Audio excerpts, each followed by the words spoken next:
Sebesar apa pengaruh Indonesia dalam perpolitikan internasional demi membela nasib Palestina? Untuk membahasnya saat ini kita sudah bergabung dengan Prof. Susi Sudarman selaku pengamat hubungan internasional. Juga ada Samsur Rizal, anggota Komisi 1 DPR RI dari fraksi PKB. Prof. Susi, selamat malam. Juga Deng Ical, selamat malam. Waalaikumsalam warahmatullahi wabarakatuh. Prof. Susi, sekarang yang jadi semua mata tertuju pada Palestina.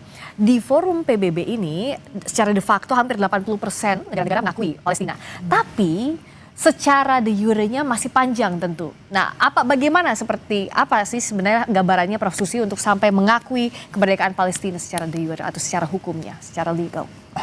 Pertama, pemilih Presiden Amerika Serikat harus kita dekati. Kita mencoba persuasi kepada kalangan yang akan memilih presidennya.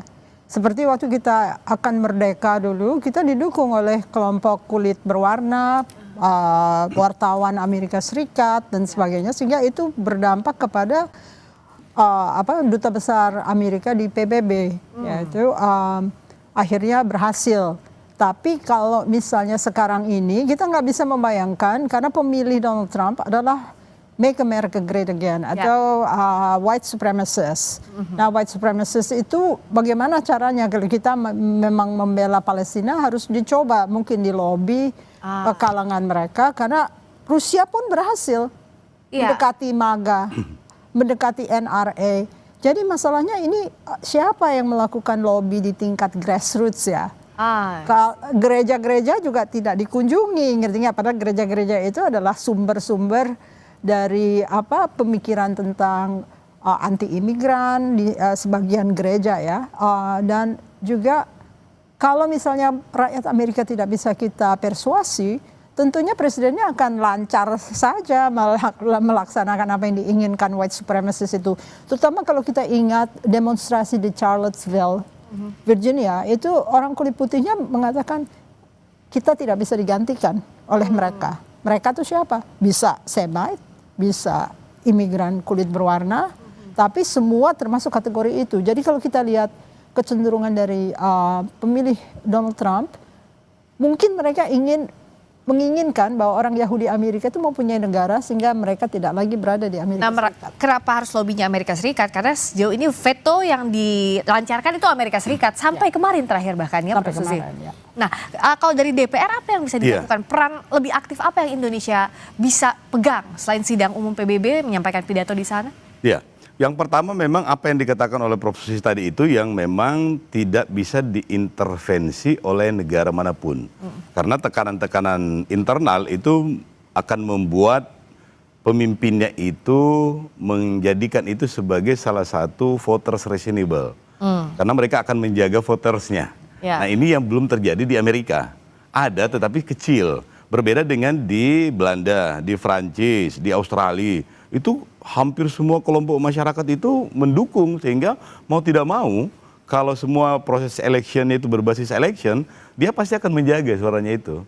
Dan ini yang mestinya juga dilakukan oleh kelompok-kelompok negara, tapi terutama oleh badan-badan internasional yang ingin supaya ada perdamaian di kawasan itu, untuk juga mendorong untuk warga negara di Amerika itu bisa menyuarakannya.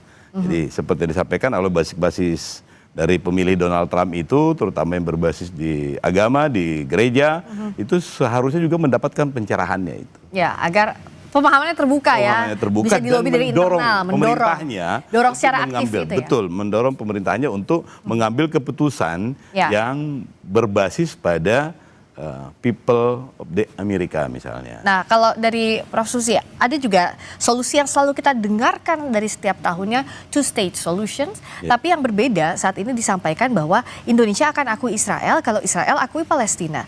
Dengan pola lobby seperti ini, apakah bisa jadi cukup efektif? Karena sejauh ini kan two state solution tidak dijelaskan secara gamblang begitu. Kalau saya orang kalangan Netanyahu, saya akan nggak peduli karena saya udah kuat, ngerti nggak? Jadi memang Netanyahu berkehendak untuk menghilangkan two-state solution dengan macam-macam alternatif lainnya, misalnya Abrahamic Accord dan sebagainya. Jadi kalau misalnya Anda dalam posisi hegemoni, tentunya Anda nggak menganggap lah kalau misalnya kalangan-kalangan negara lain mendesak soal two-state solution, because it has nothing to do with their survival. Survivalnya itu tergantung kepada negara-negara yang masih memasok senjata dan mereka mampu membayar. Nah, tapi apa dong yang bisa Indonesia lakukan kalau gitu, Deng Ical? Yang pertama, semua relationship yang terbentuk itu berbasis pada bargaining position. Dan ketika tidak ada bargaining position, maka suara apapun yang kita yang teriak pun juga itu nggak akan didengar, nggak ada pengaruhnya. Harusnya real, misalnya kalau pemasok senjata nggak boleh pasok senjata ke Israel, itu salah satunya. Salah satunya itu, betul. Bukan cuma senjata, tetapi seluruh sumber daya. Jadi hubungan-hubungan dengan Israel, ambil contoh seperti beberapa negara yang kena embargo lah. Jadi embargo bukan hanya embargo senjata, tetapi hampir semua hubungan itu diputuskan dengan itu, maka sumber daya yang terbatas itu mengakibatkan tekanan publik di dalam negara itu, dalam negeri itu, untuk mereka meminta membuka relation itu. Nah, salah satunya itu adalah membuat keputusan-keputusan politik mengakui eksistensi negara lain yang akan berpengaruh kepada relationship di kawasan tertentu. Problem kita yang paling utama adalah karena kawasan Arab juga belum kompak. Kalau nggak kompak, ada satu yang memanfaatkannya untuk mensuplai barang-barang tertentu atau sumber daya tertentu. Nah, jadi inilah yang salah satu celah yang sampai sekarang itu masih terus terjadi. Termasuk ini, Prof. Susi, sanksi internasional itu nggak ada sampai sekarang kepada Israel. Apa realnya? Kita kan nggak melihat ini. Nah, siapa yang bisa bergerak untuk ini, Prof. Susi? Seingat saya membandingkan dengan Indonesia akan merdeka dulu ya. Kita punya kawan-kawan di universitas di Amerika, misalnya Kahan, Ben Anderson dan kawan-kawan itu, mereka membela nasionalisme Indonesia. Jadi pada saat itu mereka bisa ikut campur dalam menulis, menghargai Indonesia dan sebagainya. Sekarang saya belum lihat ada profesor Amerika yang membela Palestina, kecuali orang Palestina yang menjadi orang Amerika seperti Said gitu di Columbia ya. Tapi yang lain-lain belum terdengar suaranya. Jadi sepertinya ada agenda setting yang memang menghilangkan faktor Palestina itu, karena memang dia tidak menjadi sumber intelektual, dia tidak menjadi sumber dari grassroots movement, dia tidak menjadi sumber dari capitalistic endeavors. Kan seperti Indonesia itu bukan kita melobi korporasi pada saat itu, lebih melobi kepada profesor-profesor ya. Korporasinya berkehendak sendiri, misalnya Standard Vacuum of California itu mau masuk untuk mengusir Shell dari Indonesia. Nah, mereka masuk karena kehendak mereka sendiri. Lalu ada peristiwa di mana Belanda mencegah pembelian barang-barang dari Indonesia melalui kapal yang akan berangkat, tapi dicegah oleh Belanda. Lalu mereka mulai marah ya. Jadi sekarang ini belum terlihat kecuali cita-cita Donald Trump untuk membuat Riviera di Middle East. Nah, itu sebagai sumber untuk menarik mungkin kontraktor-kontraktor Amerika untuk bersimpati. Tapi itu datangnya dari Donald Trump dan diambil oleh Netanyahu sebagai cita-cita. Kalau misalnya Riviera of the Middle East itu wujud, itu akan menarik kapitalis-kapitalis Amerika untuk ikut terjun dan agendanya terwujud. Gitu. Tapi itu kan artinya ada demolishing, ada apa ya, kita katakan tidak boleh ada warga Gaza di sana kalau Riviera terjadi. Itu yang ditakutkan negara-negara yang mengakui Palestina. Dan dia berusaha untuk mengusir orang-orang tersebut ya. Dengan bargaining dengan negara-negara seperti Indonesia yang akan menempatkan mereka di Pulau Galang misalnya. Saya yakin mereka nggak akan mungkin kembali. Betul. Seperti mereka yang diobati di Egypt kan nggak bisa balik lagi. Dengan berbagai siasat Israel yang kita sebenarnya sudah tahu dan harus sudah hati-hati. Itu Indonesia bagaimana punya standing position yang memang kuat, yang memang satu visi untuk memerdekakan Palestina, agar memang warga Gaza, warga Palestina di West Bank, di Gaza itu bisa menempati daerahnya secara tenang begitu. Betul. Tapi yang paling penting adalah outstanding Indonesia di tangan Presiden Prabowo ini jauh lebih kuat bargaining positionnya dibanding dengan sebelumnya. Kenapa? Karena Indonesia punya kemampuan dan juga punya sumber daya yang belum terekspos dulu. Salah satunya itu adalah mineral tanah jarang, ya, yang tidak banyak negara punya, dan itu menjadi komoditas yang menjadi sangat strategis. Nah, pidato Bapak Presiden itu mesti mendeklarasikan ini, bahwa logam tanah jarang Indonesia itu akan dijadikan sebagai salah satu materi diplomasi yang akan membuat kita memiliki kesempatan untuk membuat, ya, mengatur ulang lah sizing relationship-nya kita. Jadi politik bebas aktif itu menjadi sangat strategis karena kita didukung oleh sumber daya yang tidak semua negara punya. Dulu kita cuma punya nikel, cuma punya emas, cuma punya minyak. Minyak juga sudah turun, tetapi ternyata ada lagi berkah dari atas yang ternyata luar biasa dalam bentuk mineral tanah jarang. Dan itu tidak banyak negara yang punya. Nah, bagaimana memanfaatkan ini dalam hal diplomasi bergaining kemerdekaan Palestina? Karena kalau secara medan, secara peta, kalau tadi saya mendengarkan penjelasannya Prof. Suzy, nampaknya jauh lebih sulit dibandingkan waktu dulu Indonesia mau merdeka. Pertama, karena masyarakat dunia ini terpecah-pecah dalam medsosnya ya, sehingga mereka jarang sekali bisa bersatu padu untuk suatu tujuan. Misalnya terakhir yang mereka dunia itu bersatu waktu Ethiopia kelaparan, lalu mereka bikin lagu, bikin gerakan gitu. Sekarang itu sama sekali sepi, seakan-akan pembunuhan tuh oke. Jadi ada seorang Amerika yang membuat podcast ya, yang mengatakan bahwa ini adalah corporatized genocide.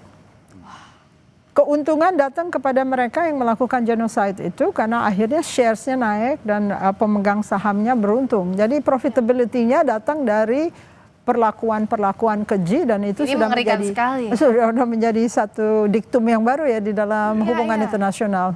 Dan kalau kita lihat sejak 2023 sampai sekarang sejak 7 Oktober itu betapa hukum humaniter tidak dihormati dalam genosida yang terjadi di Palestina. Jadi untuk mempersatukan negara-negara, apakah cukup dengan pengakuan de facto di depan PBB? Apakah ini jadi jalan yang baik untuk menuju kemerdekaan Palestina?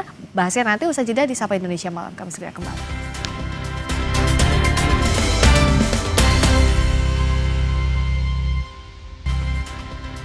Masih di Sapa Indonesia Malam, masih bersama dengan Prof. Suzy Sudarman, pengamat hubungan internasional, juga ada Syamsur Rizal, anggota Komisi 1 DPR RI dari fraksi PKB. Dan kalau kita sekarang kan menanti apa yang akan disampaikan Presiden Prabowo Subianto di sidang umum PBB. Selain kemerdekaan Palestina, apalagi sebenarnya poin-poin kuat yang harus disampaikan oleh Presiden? Ya, yang pertama tadi yang saya sampaikan itu bahwa Indonesia mesti sudah mulai mendeklarasikan diri bahwa Indonesia adalah salah satu negara yang akan kuat. Walaupun sekarang belum diakui sebagai negara yang kuat, tetapi akan kuat. Kenapa akan kuat? Karena pasti sumber daya yang dimiliki oleh Indonesia itu akan sangat menentukan bagaimana peta hubungan di era multipolar ini. Kenapa? Karena kita punya yang mineral tanah jarang, yang logam tanah jarang itu, yang tidak semua negara punya. Dan itu adalah sumber daya masa depan. Ya, baru-baru lagi lumpur lapindo ini ternyata hasil penelitian, ternyata logam tanah jarangnya luar biasa besarnya potensinya. Dan itu juga mesti dideklarasikan itu sebagai salah satu turning point untuk Indonesia punya bargaining position yang kuat. Karena sekali lagi semua akan kembali kepada basic resource apa yang dimiliki oleh sebuah negara untuk menentukan bargaining positionnya ke depannya.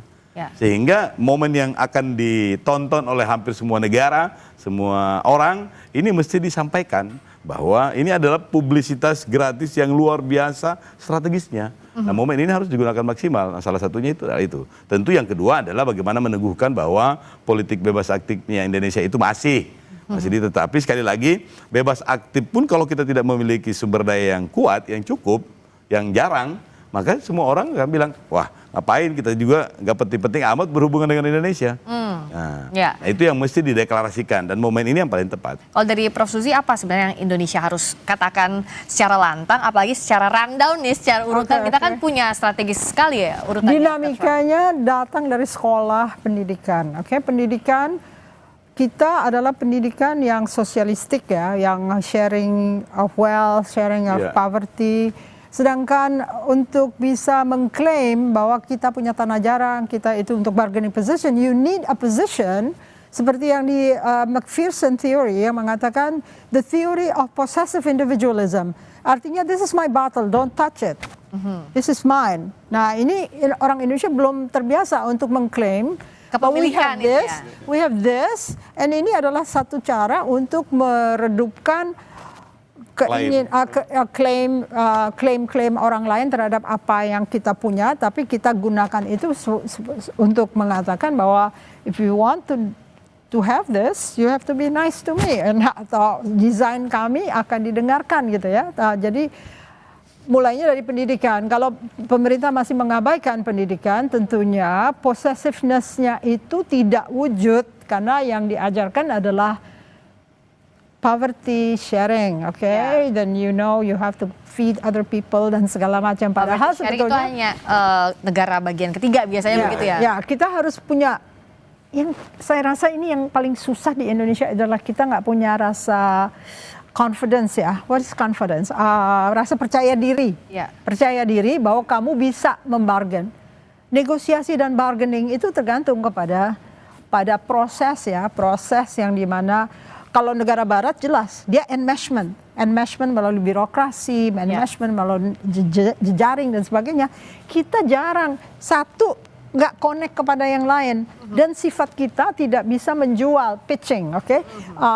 Orang-orang barat itu terbiasa untuk menjajakan, misalnya ini botol, ini harganya segini, kamu beli nggak? Ya, kalau kita adalah, ini mungkin kamu nggak suka, tapi ini saya bagus, jual. ya. Gitu ya. Ketegasan dalam itu. Ketegasan dalam artian, how do you bargain if you don't have the knowledge ya? Nah ini dia, kuncinya adalah DPR. Semoga tidak hanya memikirkan diri sendiri, tapi memikirkan pendidikan Indonesia itu jangan ditelantarkan sampai guru-guru itu gajinya 250.000 dan sebagainya. Jadi kita harus mulai dari paling dasar karena itu akan membentuk sifat-sifat mereka. Saya susah sekali loh mengubah mahasiswa UI. Saya bilang kamu udah dirusak dari SD sampai SMA. Lalu saya suruh merubah kalian. Nah itu berat sekali.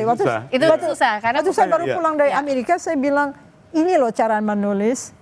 Argue di atas, lalu proof, terus kesimpulan. Nah itu susah sekali mereka untuk mengargue sesuatu karena nggak biasa untuk menonjolkan diri. Karena mereka biasanya, mereka bilang, kalau di kelas saya mendingan nggak menunjukkan bahwa saya pandai karena takut ditunjuk. Kebiasaan untuk membukakan itu. Nah itu gimana untuk pendidikan yang jadi PR sampai sekarang? Kalau Padahal pendidikan itu itu dasarnya. insya Allah mulai dengan apa yang dicanangkan oleh Kementerian Dasar dan Menengah. Tetapi yang paling penting dalam konteks relationship internasional itu adalah proud of identity-nya Indonesia itu nggak muncul. Kita dalam beberapa kali rapat kita nanyain, apa sih sebenarnya yang identitas Indonesia punya? Jangan-jangan hanya sekadar Indomie, Pulau Bali. Dia sebut merek ya. Oh iya, iya, mie instan atau Pulau Bali misalnya. Iya. Dan itu yang kita ingin bangun, bahwa Indonesia itu adalah negara besar yang punya karakter dan alhamdulillah bisa menahan diri terus menjadi politik bebas aktif. Dan itu yang mesti saya bilang dideklar oleh pidato presiden itu. Dan jangan lupa pengakuan internasional sudah ada karena kita sudah secara legitimasi itu hampir semua negara menganggap Indonesia adalah salah satu dari leader of Global South. Negara dunia ketiga dulu istilah negara berkembang, Indonesia itu adalah leader di situ. Dan itulah yang mestinya diperkuat. Termasuk ketika Indonesia memilih untuk bergabung di BRICS, itu hampir tidak ada yang berani melakukan penolakan terbuka, termasuk Amerika. Dan itu menandakan bahwa bargaining position Indonesia itu pada dasarnya sudah cukup kuat. Walaupun juga secara personal Presiden Prabowo memang hebat, karena setelah dari Cina ke Amerika, itu udah nenangin duluan. Tetapi faktanya adalah tidak ada penolakan. Sehingga Indonesia lebih punya ruang untuk memainkan perannya sebagai negara yang bisa berdiri di multipolar itu. Ke Amerika oke, ke China juga boleh, ke Rusia juga bisa diterima. Ke dunia Arab pun juga bisa punya relationship yang bagus. Tapi bagaimana juga kita lihat pengaruh perserikatan bangsa-bangsa sejauh ini. Banyak orang kecewa sama PBB karena dalam konflik Palestina saja misalnya, genosida terjadi dari 2023, sekarang apa realnya? Nah Indonesia punya posisi apa dan seberapa besar PBB itu juga bisa memberikan dampak untuk Indonesia? Oke, mulainya dari kebanggaan itu yang Bapak sebutkan, kebanggaan itu datang dari historical baggage, oke? Jadi ada sejarahnya. Kalau sejarah kita bangga, kita akan jadi bangga terus. Tapi karena sejarahnya itu dimanipulasi terus sampai saat ini juga akan diganti-ganti tahunnya, siapa yang akan muncul dan sebagainya. Sehingga orang tidak ada kontinuitas gitu. Kontinuitas kebangsaan itu kan penting sekali karena ownership kepada self itu penting banget. Ownership kepada barang juga it's important karena Anda masuk ke dalam sistem kapitalisme tapi pendidikannya non-kapitalis. Nah, itu yang berabe karena akhirnya Anda tidak punya nalar untuk bagaimana menolak atau menerima satu tawaran. Itu kan pilihan ya. Nah, pilihan itu harus dilatih. Saya di Amerika Serikat sumpah setia kepada bendera setiap hari loh. I pledge allegiance to the flag of the United States. Itu for many years dari SD. Jadi kenapa di sini? Karena kebanggaan itu enggak nasionalisme itu harusnya malu untuk dinyatakan ya, malu untuk dinyatakan dan tidak terbiasa untuk menyatakan kami bangga menjadi orang Indonesia karena terlalu banyak blemish, terlalu banyak kesulitan-kesulitan yang dihadapi setiap orang. Income-nya juga nggak cukup, bagaimana dia bangga pada negara ini. Untuk diri sendiri saja masih sulit. Yang ditunjukkan adalah mafia-mafia menyolong triliunan gitu. Bagaimana Anda bisa bangga? Ini dulu diberesin. Kalau Pak Prabowo mau menguatkan Indonesia bukan menguatkan dengan tampil di mana-mana, tapi menguatkan dari dalam negeri sehingga direspek oleh orang lain dan orang lain takut. Karena BRICS itu sebetulnya adalah konferensi Asia Afrika. Kok boleh diambil sama Cina? Nah, Global South itu konferensi Asia Afrika, kenapa sekarang Cina yang kemana-mana menggunakan Global South itu sebagai unison, sebagai bagian dari kebijakan mereka. Ini sense of ownership nggak ada, a sense of history nggak ada. Jadi gimana mau memperkuat diri untuk bargaining? Nah, ini jurusan DPR nih. PR dari DPR tadi untuk Global South salah satunya itu akan dibawa oleh Presiden Prabowo di sidang umum PBB. Tapi implementasinya apa yang bisa dilakukan? Betul. Dan zaman now ini, zaman klaim. Yang duluan mengklaim itu yang berhak untuk memberikan penjelasan duluan. Nah, China di situ duluan, dia lebih bagus GR daripada minder. Kira-kira kasarnya begitu. Apa aja diklaim duluan. Peringatan konferensi Asia Afrika yang harusnya dilaksanakan oleh UI bersama Kemenlu menyerahkan itu pada Cina dan Cina bekerja sama dengan UI, seakan UI di bawahnya Cina untuk konferensi yang sebenarnya historical artinya untuk Indonesia. Betul, saya setuju dengan Prof itu bahwa zaman sekarang itu mesti diklaim tentu dengan reasonable yang masuk akal. Nah, Indonesia bisa apa kalau di depan? Indonesia bisa apa? Makanya saya bilang lebih bagus GR daripada minder. Tapi mesti disiapin. Konsekuensinya adalah mempersiapkan apa yang mesti kita klaim dengan persiapan-persiapan yang tentunya juga didukung oleh sumber daya nasionalnya kita. Dalam waktu 15 menit misalnya Pak Prabowo di sidang umum PBB, apa yang bisa disampaikan? Nah, pertama setelah mendeklarasikan apa yang kita miliki, yang kedua itu adalah memastikan semua orang paham bahwa Indonesia itu adalah negara yang telah menjadi pahlawan dunia dengan menjaga hutannya. Dengan menjamin sustainable development goals itu dengan hutannya kita, lautnya kita. Sehingga carbon trade atau apapun juga, debt swap atau program apapun juga yang sifatnya universal itu untuk pengakuan itu bisa didapatkan sehingga orang menganggap bahwa kita nggak bisa hidup nyaman kalau nggak ada Indonesia dengan hutannya, dengan lautnya, dengan sumber dayanya lain itu sehingga kita memiliki bargaining position yang cukup untuk membuat relation yang lain. Tapi untuk Palestina juga harus ditegaskan kembali dong. Pasti karena kalau Indonesia mau berada di samping Palestina, tentu yang di sampingnya itu sebagai person guard-nya atau guard country-nya itu mesti yang kuat juga. Kalau Indonesia nggak kuat, mau jagain Palestina nggak bisa. Iya, tidak akan dianggap juga oleh negara lain. Betul, makanya bargaining kita juga itu mesti selaras dengan apa yang ingin kita goalskan itu. Dan itu juga dampak politisnya begitu Palestina bisa merdeka, pasti juga Indonesia akan dapat pengakuan bahwa ternyata memang Indonesia kuat. Dan bisa berpengaruh juga dalam prosesnya itu. Proses selanjutnya, jadi relationship antara negara kita apalagi dengan zaman multipolar sekarang ini. Nah, terakhir Prof. Susi,